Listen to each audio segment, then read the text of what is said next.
Ladies and gentlemen, welcome to a new video, and in this video I want to discuss who the next OP support of the game can be. Unlike other videos, this will be more of a theory about the meta, specifically support, and the reason why I think we need a OP support, specifically not a DPS, is because of Marika. Thanks to our lovely Pyro Archon, all the endgame content is upskilled to compensate for her insane damage. In turn, older DPSs are now having a rough time, to say the least. That's why I believe we need a new meta-defining OP support to make it easier for old DPSs to stay relevant. Now, are we fighting power creep with power creep? Yes. But it's always fun to speculate, so having said that, what are the qualities of our next OP support? The qualities of our potential next OP support should be that they can fit in almost every team, that all characters, may they be new or old, benefit from it, that this character has absolutely no weak points or design flaws like Zhongli's pillar for example, or Baishu's weird shield, and most relevant and important, new gameplay mechanics become available for older characters. With the introduction of Noctri, lunar reactions in the form of Lunar Bloom and Lunar Charge are reactions locked behind 5-star characters. Even if there are a lot of older teams that can easily trigger these reactions, you are not allowed to use these reactions just because you didn't pull for a character. Having a character that gives the option to combine new gameplay mechanics with older characters is, in my opinion, the most important part of this character, which is a perfect segue to talk about their kit. If we are talking about a new potential support, we need to discuss their kit. For starters, let's just skip their normal attacks because we don't need it. It relies too much on their weapon anyway, if it's even usable or not. So let's just skip it because we're not going into that much detail. For the elemental skill, I was thinking a support skill would be best. Think of healing, making a shield, or even decreasing the elemental resistance to enemies. Think of characters like Jelonen, Baiju, Zhongli, like those type of skills. The most important part about the skill is that it actually makes a lot of elemental particles, because older characters don't really like to do that. So yeah, it's definitely necessary to make a lot of particles to get your ult easier. And for the ult, it has to buff. I don't really know how, because there are a lot of ults that can buff and they all do it in different ways. You have Penny that just makes a circle, and as long as you're in the circle, you'll get an attack boost. You have Kurosawa where you need to hit the enemy with a skill. You have Farina that builds off fair points by increasing and decreasing your HP. I'm not gonna go into detail, but the ult has to buff all damage for the rest of the team in some way, shape or form. That is the main point of the buff. For passive, the most important thing is that all lunar reactions become available. Passives are really subjective to the character themselves, so it's very important to actually know what their kit's gonna be. We don't know that, so just to make it easy, these passives just increase the buffs. But the most important thing is to make sure all the lunar reactions become available. Now that we know what this new potential support does, who could it be? I think one of these characters is the most likely candidate. First, Columbina. She is the Moon Maiden, which is just kinda like any Archon of any other patch, so the chances are really high that she's gonna be meta and therefore OP. The only reason I would say it might not be Columbina in this case is that she's most likely coming out next patch or the patch after that, which would be a bit early to just say no more lunar reactions, these are all of them, have fun. But they could always update her kit depending on more lunar reactions coming out. Do I think Hoyo would do something smart like that? No, but we can always hope. The second is the mysterious woman. This woman, she's on screen right now. I do not know her name as of the moment of recording. I would probably edit it in somewhere on the screen. I will just refer to her as G from now on because she is allegedly Geo. So why do I think it's G? She is coming out and we basically know nothing about her. Again, she is allegedly Geo. We haven't seen her in any trailers except for the teaser trailer, of course. We haven't heard about her, we haven't seen her in game.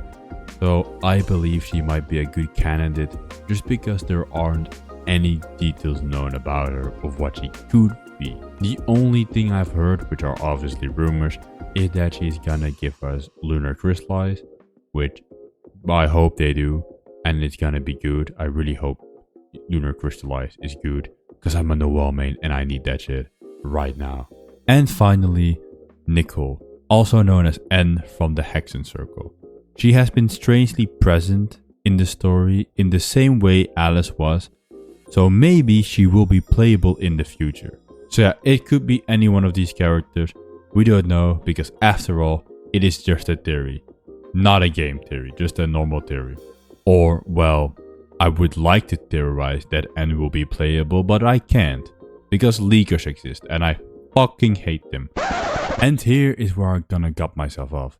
Normally I would have ranted about how I hate leakers just because this video would be 5 minutes otherwise. But most of this recording was done before the livestream because I planned to release this video before the livestream in case a potential OP support would be revealed. However, they didn't, at least not in the conventional way. So to extend this video and also to kind of clear up some of the mistakes my older recording obviously have, we're gonna go into the livestream and what the livestream brought of us. First of all, in the livestream, Nicole and G being the same person, when I saw that, I thought, fuck, I never saw that coming. I either have to delete the portion of the video or just redo it, and I decided on this solution. So if I have to give like another candidate on who can be like a super OP support, I'll give it to Alice just because her model is finally revealed, just like Varka. So I'm assuming at the very least they're gonna come out fairly quickly, maybe like after this patch. But considering our Moon Maiden, Columbina, also hasn't come out and the Theoty Harbinger, it may take some patches for us to actually get these characters. Second of all, and I know all of you have been waiting for this, probably the moment you clicked on this video, is our new support, Jehoda, the goat, the woman, the myth, the legend. She's gonna blow everything away, the best 4-star ever made. Benny, get out of here, you're not necessary. Who am I even kidding? I'm just joking, guys. Of course, all of you want to know about Duran. I hear you cry, he's OP, he's meta, he's gonna change the game forever. Yes and no, it's kind of complicated. I have my own opinions on it. And don't worry, all of this information is from YouTubers and streamers who have early access to the creator server. So yeah, things are subject to change, but at the very least, it won't be leaked. So don't worry if you're really worried about potential leak. Duran's kit is quite long. He can do a lot of things, but he's mostly a sub DPS who can support based on the two modes, the light and dark mode. As of recording, I don't exactly know what the two modes do. I watched the video on it, so I have it inside my mind. I know the dark mode, I think, allows you to shred enemies and does a bit more off-field damage. And the white mode does a more single target damage, but increases the vapes and melts. Duran himself does, or the entire party, I don't know for sure. I'll probably have his kit explained on screen if I make any mistakes. So the real question is, do I think Duran is the OP support we have discussed in our video? Is he our man? And I don't think he's that man. The first reason is I wouldn't really classify Duran as a support. I would really classify him as a sub DPS, not unlike Yalan and Xingqiu, for example, who are really like sub DPSs by nature or by classification, but more function, like off-field DPSs obviously. He is a real secondary DPS. Unlike Farina, who can do damage off-field, but that it's part of her supportive kit, Duran kind of feels the same, but the other way, where his supportive kit kind of goes with his damage and also increases his damage.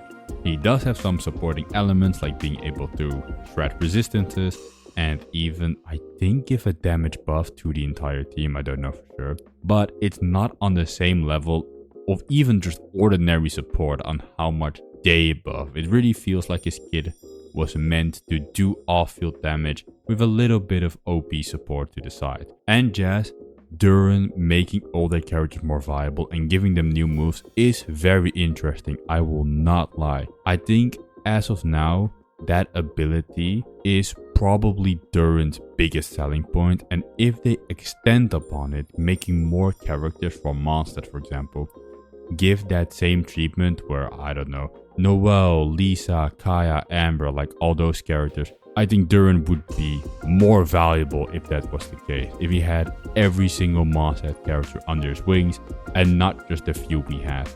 Could be in future. I highly doubt it, to be fair, because it feels like all the characters right now are in some way, shape or form connected to Duran or Alice themselves, except for Razor, which I don't know why Razor's on there. I think he was just so bad they threw him a bone, literally. But that's aside, I hope they really continue this of making old characters better by including some form of like body setup where at some point all characters from Mondstadt, if you have 2 of them in your party, you'll get additional buffs. And for Liyue and for Inazuma, and they just keep going pretty much up to Sumeru. I think after Sumeru and onwards, not really necessary to buff characters anymore. Now, are some people maybe upset with my answer, or at least my opinion of Duran not being an OP DPS? Yes, I think many people, especially since this video is set to release when he's not supposed to be out. I don't know if this video is going online when he is out, but at the very least right now when he isn't out, I think many people are very excited for Duran and are very hyped about Duran and are therefore like, oh, go fuck yourself, Aiden VA. Who the fuck are you to say my beloved Duran isn't an OP support? Believe me, if you're for some reason now like, oh, I'm not gonna pull Duran because this voice on the internet told me to, please, I don't mean any hate by it. This is just my opinion on how I think the character is gonna be and just my predictions and what I think of the character. You should really pull for whoever you want and not really care about meta and how can I clear endgame and which character is good for what. Just pick a character you want to build and then just pull characters that can help that character. That's the best way to enjoy any gacha game, to be fair. So no, this is all for fun and all speculation at the end of the day. We never know what Hoyo might have in store. So yeah, there you have it, my opinion and thoughts on Duran's kid. I don't really feel like he is really a support, he's more of a sub DPS, and B, he doesn't really check off all the boxes that I think a support in this update necessarily needs. Again, support varies and changes over what you'll need in Genshin Impact. Like a few years ago, EM supports were probably like the best thing known to man, but nowadays your supports need to do something and heal, mostly with Farina. And nowadays supports probably really infuse elemental reactions and also increases the amount of elemental reaction damage you do with all the lunar reactions, of course. So yeah, what will and what will not be an OP support, we just have to wait. This is my take on what an OP support should be. Of course, this is my take on what a OP support should be and how I should do it. If you want to have a discussion or just add your own things, definitely leave me know in the comments. I'm quite curious on what other people think a OP support should look like and how a OP support should operate or who it even could be. For now, I'm gonna head out. I am planning to release another video on how to explain an element. So I've done Dendro and I want to do another one. So if you're excited for that, definitely subscribe and do the bell. You know, Mr. B style should to do it all the time. And I'll see you in my next video.